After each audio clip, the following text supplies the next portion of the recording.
మనందరి ప్రియతమ నాయకుడు SC ST BC minority వర్గాల ఆశా జ్యోతి రేవంత్ అన్న గారికి, అదే విధంగా హనుమంత్ అన్న గారికి, మరి రేపు సికింద్రాబాద్ పార్లమెంట్ నుంచి గెలిచి పార్లమెంట్ లో నాతో పాటు నా పక్కన ఉండి నాకు కూడా గైడెన్స్ ఇచ్చే దానం నాగేందర్ అన్న గారికి, అదే విధంగా ఇక్కడికి వచ్చేసిన నా తోటి సోదరులందరికీ కూడా నమస్కారాలు తెలియజేస్తున్నాను.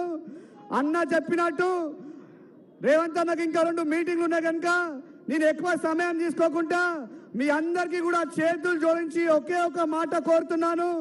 రేపు 13 తారీఖు నాడు మీరందరూ కూడా ఉదయం లేచి గుడికెళ్ళి దర్గాకెళ్ళి అందరు కూడా ప్రార్థన చేసి మీ అమూల్యమైన ఓటు మన ప్రియతమ అభ్యర్థి దానం నాగేందర్ గారికి 2వ సీరియల్ నంబర్ మీద వేసి భారీ మెజారిటీతో గెలిపించాల్సిందిగా మీ అందరినీ కూడా చేతులు జోడించి కోరుతున్నాను.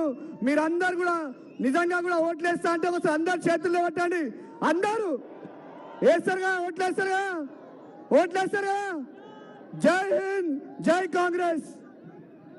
Thank you Anil.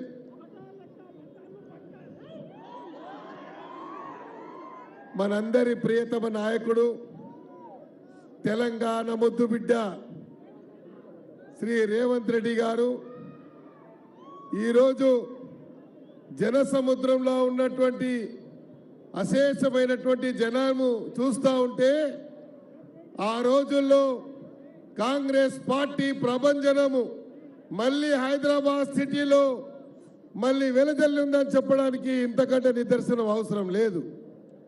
ఈరోజు మీ ముందు 2-3 మాటలు నేను చెప్పదలుచుకున్నాను. ఇక్కడి నుండి గత 5 సంవత్సరాల నుండి పార్లమెంట్ సభ్యుడిగా గెలిచినటువంటి కిషన్ రెడ్డి గారు అంతకుముందు 3 పర్యాలు ఇక్కడి నుంచే శాసనసభ్యుడిగా ఉన్నాడు. ఈ అంబర్పేట నియోజకవర్గంలో మేము పర్యటిస్తూ ఉంటే ఎక్కడ వేసిన గొంగడి అక్కడే కనబడుతుంది.